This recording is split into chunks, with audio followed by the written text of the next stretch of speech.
America చెప్పిన ప్రపోజల్ని పాకిస్తాన్ ఇక్కడ execute చేసింది. కానీ ఇప్పుడు పాకిస్తాన్ చేస్తున్న ఈ మధ్యవర్తిత్వం అనేది శాంతి కోసం చేస్తుందా, లేదంటే అంతర్జాతీయంగా ఒక స్టంట్ వేస్తుందా గుర్తింపు కోసం? ఒకటేమో తాను అంత స్థాయి కాదు, కానీ పోజ్ పెడుతుంది. నాది కూడా ఇంటర్నేషనల్ స్టాండర్డ్స్ నావి అనేటువంటి అంతర్జాతీయ వేదిక పైన అలాంటి ఒక పోజ్ పెడుతూ ఉంది. కానీ దానికి అంత స్థాయి లేదు. రెండవది ఏంటంటే డ్రామా కాదు, కానీ నిజంగా కూడా ఇది ఆగుతే బాగుండని మొట్టమొదట కోరుకునేది పాకిస్తాన్. దాని ఇంపాక్ట్ అంటే తన మీదే ఉంటుంది కనుక నయానా భయానా అంటాం, ఇది ఆగిపోతే బాగుంటుంది దేవుడా అని చెప్పేసి. ఉదాహరణకు సౌదీ అరేబియా ఒత్తిడి చేసినప్పుడు ఏం చేసింది, తన ఒప్పందం ప్రకారం నాటో లాంటి ఒప్పందం అది, అంటే మీ దగ్గర యుద్ధమైనా మేము వస్తాం, మా దగ్గర యుద్ధమైనా మీరు రావాలి అనేటువంటి ఒక ఒప్పందాన్ని కాదని ఏం చేయాలో అర్థం కాక ఊరికే ఆఫ్ఘనిస్తాన్ పైన బాంబింగ్ చేసింది. 300-400 మందిని చంపేసింది. నేను యుద్ధంలో ఎంగేజ్ అయ్యానని చెప్పింది.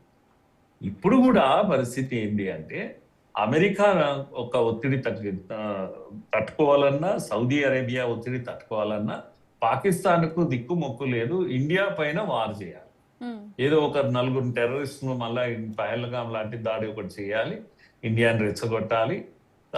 అందుకే ఈ మధ్య అలాంటి స్టేట్మెంట్స్ కూడా మొదలు పెట్టేసింది. మేము కల్కట్టా వరకు వచ్చేస్తాం, ఈసారి దాడి చేస్తాం, మీ ఆర్థిక రాజధాని ముంబై పైన దాడి చేస్తాం, ఎన్ని పిచ్చి మాటలు మాట్లాడుతున్నారు. ఇదంతా ఒకటి ఏంటి అంటే రెచ్చగొట్టేటువంటి ప్రయత్నం ఇండియాను. ఏదో ఒకటి జరిగితే ఏమవుతుందో నేను ఎంగేజ్ అయ్యాను, నన్ను ఏం చేయమంటారు చెప్పండి, ఇండియాతో యుద్ధంలో ఉన్నాను నేను అనేటువంటి ఒక పోజ్ పెట్టడానికి కూడా ఇది పనిచేస్తుంది. పైగా ఇప్పుడు మనందరం వింటూ ఉన్నాం, ఏది యుఏఈకి కూడా అప్పు చెల్లించాలి తాను. కనుక అక్కడ సెనేటర్ చేసినటువంటి ఒక పిచ్చి కామెంట్ ఏదో, ఆయన పేరు హుస్సేన్ అని, ముషాహిద్ హుస్సేన్ అని చెప్పేసి ఆయన యుఏ పైన చేసినటువంటి కామెంట్, యుఏ కూడా ఇప్పుడు రెచ్చిపోయింది. ఒరే మీరు మాకు డబ్బులు ఇవ్వండి అని గట్టిగా నిలదీస్తుంది. అప్పులు ఇచ్చిన వాడు వెంటబడుతున్నారు. అందరికీ అప్పులు ఉన్నాయమ్మా. అసలు నేను అనుకుంటాను చైనా దగ్గర నుంచి సౌదీ అరేబియా వరకు, యుఏఏ నుంచి తుర్కియా వరకు అన్ని దేశాల్లో అసలు కనపడ్డ ప్రతి దేశంలో అప్పు చేసి పెట్టేసింది ఏది పాకిస్తాన్. కనుక ఏ దేశం లేదు ఇంకా అప్పులు చేయడానికి. అలాంటి ఒక పరిస్థితి, వాయిదాలు కట్టలేకపోతుంది. పోనీ రీషెడ్యూల్ చేయమని ప్రతి కంట్రీని రిక్వెస్ట్ చేయడమే దాని పని అయిపోయింది. కొన్ని దేశాలకు వడ్డీ కట్టి ఇది ఒక్కసారి వదిలేయండి అని అంటుంది. ఇంకోసారి వడ్డీ కూడా కట్టలేమో మమ్మల్ని క్షమించండి, కొద్దిగా ఆగండి అని అంటుంది.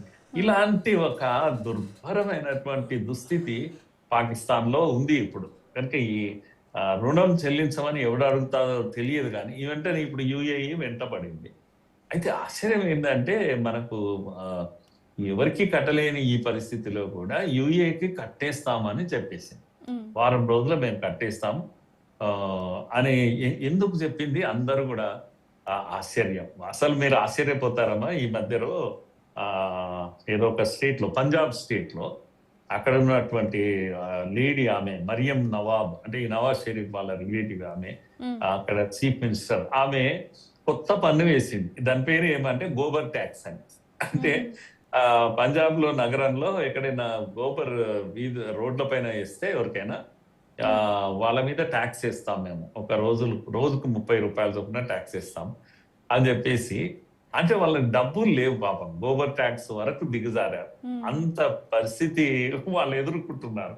సో కొందరు జోక్స్ వేస్తున్నారు, కార్టూన్లు వచ్చినాయి, ఆవులకు ఎద్దులకు వీటికి డైపర్లు కట్టారని చెప్పేసి కార్టూన్లు వేస్తా ఉన్నారు. అది ఇంతవరకు నిజం మనకు తెలియదు, కానీ యుఏకి అయితే ఇప్పుడు డబ్బులు ఇస్తామని అంటుంది. ఎక్కడి నుంచి అంటే ఇంకెక్కడో అప్పు తెస్తారట, తెచ్చి ముందు అయితే మేము కట్టేస్తాం యుఏకు. ఎందుకలా అంటే మనకందరికి తెలుసు, యుఏలో ఉన్న పెద్ద పెద్ద దుబాయ్ లాంటి పెద్ద పెద్ద నగరాలు ఉంటాయి. అక్కడ మొత్తం పాకిస్తాన్ యొక్క ఆర్మీ ఆఫీసర్స్, మాజీ ప్రధానులు, మాజీ అధ్యక్షులు, వాళ్ళ పిల్లలు, వాళ్ళంతా కూడా అక్కడే సెటిల్ అయ్యారు. అక్కడ ఇండ్లు కట్టుకున్నారు. నవాజ్ షరీఫ్లు కానీ, లేకపోతే ముషరఫ్లు కానీ, లేకపోతే వీళ్ళందరూ భుట్టోలు కానీ, వాళ్ళందరి కుటుంబాలు అక్కడ ఉన్నాయి. చాలా పెద్ద పెద్ద ఆస్తులు, ఈ దేశాన్ని ముంచి వెళ్ళి కట్టుకున్న ఆస్తులన్నీ అక్కడ ఉన్నాయి. కనుక కోట్ల విలువ చేసేటువంటి ఆ సుమారుగా 17,000 మంది ఆ ఏమంటాము మాజీ రాజకీయ నాయకులు, మాజీ డిఫెన్స్ ఆఫీసర్లు, రిటైర్డ్ మేజర్లు, రిటైర్డ్ ఆఫీసర్లు అందరి ఆస్తులు అక్కడ ఉన్నాయి. కనుక ఒక్కసారి యుఏఈ కనుక జప్తు చేస్తామని చెప్తే వీళ్ళ పరుగు పోతుంది. పాకిస్తాన్ బ్రతకలేదు అసలు, వాళ్ళ ప్రభుత్వాలు ఉండవు, ఎందుకంటే ధనవంతులంతా అక్కడే ఉన్నారు.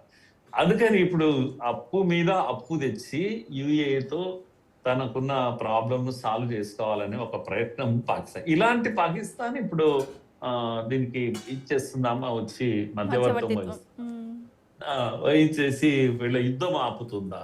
దిక్కు లేదు. పెద్ద పెద్ద దేశాలు చెప్తే వినే పరిస్థితిలో లేరు. గల్ఫ్ దేశాలు ఉక్కిరి బిక్కిరి అవుతున్నాయి. సుమారుగా 12-13 దేశాలు యుద్ధంలో ఇన్వాల్వ్ అయి ఉన్నాయి. ఒక్క దేశాన్ని వదలడం లేదు ఇరాన్. అంత ఏమంటాం, ముక్కలు చెక్కలైనా సరే ఇరాన్ తన ఫైటింగ్ స్పిరిట్ తగ్గడం లేదు. అన్ని దేశాలను ఇచ్చేస్తుంది. మొత్తం గల్ఫ్ అంతా కూడా అల్లకల్లోలం అయిపోయింది. చాలా డబ్బున్నటువంటి దేశాలు ఇవన్నీ కూడా వాటి యొక్క ప్రైవేట్ ఆస్తుల పైన కూడా దాడులు చేయడం మొదలు పెట్టేసింది. సో ఇలాంటి పరిస్థితుల్లో నేను అనుకుంటా ఈ రోజు మరి ఇంకా ప్రారంభం కాలేదు యుద్ధము. ఈయన చెప్పినటువంటి యుద్ధం, ఎవరు ట్రంప్ చెప్పినటువంటి యుద్ధం, కానీ ఒకవేళ అది మొదలైందంటే ఏం చేస్తుంది పాకిస్తాన్? ఓ మూల కూర్చోవాలి, అక్కడ ఏం జరుగుతుందో చూడాలి, దేవుడు ఎలా నిర్ణయిస్తే అలా జరుగుతుంది అనుకోవాలి, ఊరికే ఉండాలి. ఎందుకంటే ఒత్తిడి ఫస్ట్ పాకిస్తాన్ పైనే ఉంటుంది. తప్పకుండా శరణార్థులు పాకిస్తాన్ లోకి వస్తారు. అందుకని ఇప్పుడు మనం మాత్రం చాలా జాగ్రత్తగా ఉండాల్సిందే. ఎప్పుడైతే వాళ్ళ బాసిద్ అనేవాడు, లేకపోతే కవాజ్ ఆసిఫా, వీళ్ళిద్దరు రక్షణ శాఖ మంత్రి, బాసిత్ ఏమో అంబాసిడర్, ఇక్కడ ఇండియాకు అంబాసిడర్, పిచ్చి మాటలన్నీ వాళ్ళు మాట్లాడుతూ ఉన్నారు. ఈసారి మేము ఇదేది కల్కట్టా వరకు కూడా మేము కొట్టేస్తాము, ఇలాంటివన్నీ మాట్లాడుతూ ఉన్నారు. అంటే దీన్ని అర్థం ఏంటి అంటే వాళ్ళ దగ్గర మిసైల్స్ ఉన్నాయమ్మా, చాలా మంచి మిసైల్స్ ఉన్నాయి. అంటే సుమారు 1000 కిలోమీటర్లు 2000 కిలోమీటర్ల దూరం కొట్టేటువంటి మిసైల్స్ ఉన్నాయి అక్కడ వాళ్ళ దగ్గర. వాటిని మేము ఉపయోగిస్తాం. ఉదాహరణకు షహీద్ అనేటువంటి మిసైల్ చాలా దూరం కల్కట్టా వరకు వస్తుంది. వాళ్ళు చెప్పిన టార్గెట్ అదే అసలు. సో అలాంటిది కనుక మొదలు పెడితే, అలాంటి నిజంగా కూడా మిసైల్స్ ను ఉపయోగిస్తుందా తెలియదు, కానీ గోరీ లాంటి మిసైల్స్ ఉన్నాయి, చాలా అద్భుతమైన మిసైల్స్, అవన్నీ వాళ్ళ దగ్గర ఉన్నాయి. 5th generation air defence, air force వాళ్ళ దగ్గర ఉంది, లేదని కాదు. కనుక అంత మనం ఆశామాషిగా కూడా అణ్వస్త్రాలు అయితే ఉన్నాయి, మనందరికీ తెలుసు. సుమారుగా 160 హెడ్స్ తోటి ఉన్నటువంటి అణ్వస్త్రాలు వాళ్ళ దగ్గర ఉన్నాయి. ఇవన్నీ ఉన్న మాట వాస్తవం, ఉన్నాయి. కనుక వాళ్ళు అన్న మాటను మనము నిర్లక్ష్యం చేయడానికి కూడా వీల్లేదు. ఎందుకంటే వాళ్ళు పరువు కాపాడడానికి ఏదో పిచ్చి పని చేస్తారు. పైగా పేద దేశం యుద్ధం చేయదు అనుకోవడం చాలా పొరపాటు. పేద దేశాలే యుద్ధాలు చేస్తాయి. ఎందుకనంటే వాళ్ళ యొక్క పరువు కాపాడుకోవడానికి. దేశంలో వాళ్ళ ప్రజలకు ఏం చెప్పాలనో తెలియదు. ఇప్పుడు 500-400 రూపాయలు లీటర్ పెట్రోల్ అమ్మా అక్కడ. మీరు చూస్తున్నారు, వీడియోలో కూడా చూస్తున్నారు, చిన్న చిన్న బాటిల్స్, ఒక చిన్న హాఫ్ కప్ అంత పెట్రోల్ వాళ్ళు 100 రూపాయలకు 200 రూపాయలకు అమ్ముతున్నారు. ఆ చిన్న పెట్రోల్ తీసుకొని దాంట్లో పోసుకొని కొద్దిగా ఇంటి వరకు బండి తీసుకెళ్లడానికి వాడుకుంటున్నారు వాళ్ళు. అంటే అంత ఘోరమైనటువంటి పరిస్థితి వాళ్ళకు ఉంది. వాళ్ళ దగ్గర డబ్బులు లేవు, బెగ్గింగ్ చేసే పరిస్థితి ఉంది. యుద్ధం ఎలా చేస్తారని మన వాళ్ళు సోషల్ మీడియాలో జోకులు వేస్తున్నారు. అని చేస్తారు. ఆర్మీ దగ్గర ఈ వెపన్స్ అన్నీ ఉన్నాయి కనుక చేయకపోతే వాళ్ళ పరువు నిలబడదు. కనుక ఏవో కొన్ని మిసైల్స్ మన మీద ప్రయోగించే అవకాశం ఉంది. అందుకనే మన దగ్గర కూడా మీరు కదలికలు చూస్తున్నారు. ఏది మన యొక్క ఆర్మీ కానీ, రాజ్నాథ్ సింగ్ గారు కూడా స్టేట్మెంట్స్ ఇస్తున్నారు. Cabinet committee on security matters మీద ఏదైతే ఉంటుందో సిసిఎస్ సమావేశాలు జరిగింది. ఈ టైంలో క్యాబినెట్ కమిటీ సెక్యూరిటీ మ్యాటర్స్ మీద కూర్చోవడం ఎందుకు అంటే ఏదో అనుమానం ఉంది.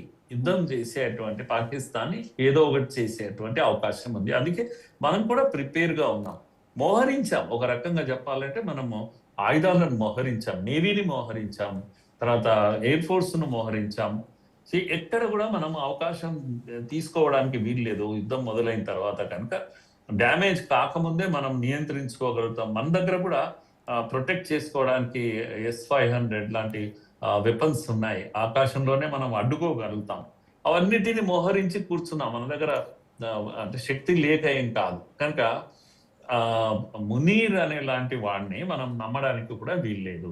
హ్మ్. ఎందుకంటే వాడు ఆ పవర్ ఎంజాయ్ చేస్తున్నాడు కనుక ఒక్కసారి అలర్ట్ చేసి ఆర్మీని మన పైన ఉపయోగిస్తే మన దగ్గర అంతకు మించినటువంటి అణ్వస్త్రాలు స్విఫ్ట్ వార్ అంటాం. అంటే క్షణాలు యుద్ధం ప్రారంభం కావచ్చు ఈసారి. అయినప్పుడు మనకు శక్తి ఎంత ఉందంటే గతంలో లాగా ఊరికే కొన్ని టార్గెట్స్ ను కొట్టి రావడమే కాదు, విధ్వంసం చేసేంత శక్తి మన దగ్గర కూడా ఉంది. హ్మ్. కనుక ఒక 2 రోజుల్లో పాకిస్తాన్ ను మనము విధ్వంసం చేయగలిగాం. బ్రహ్మోస్ లాంటి ఆ, అతి పవర్ఫుల్ వెపన్స్ మన దగ్గర వందలాది మోహరించి పెట్టాం ఇప్పటికే.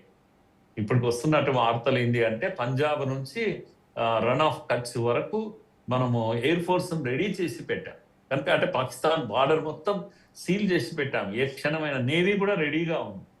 సుమారుగా 2 లక్షల డ్రోన్స్ తో మనం రెడీగా ఉన్నాం. అంటే ఇరాన్ ఇప్పటికీ డ్రోన్స్ తోనే కాపాడుతుంది కదమ్మా. ఇరాన్ దగ్గర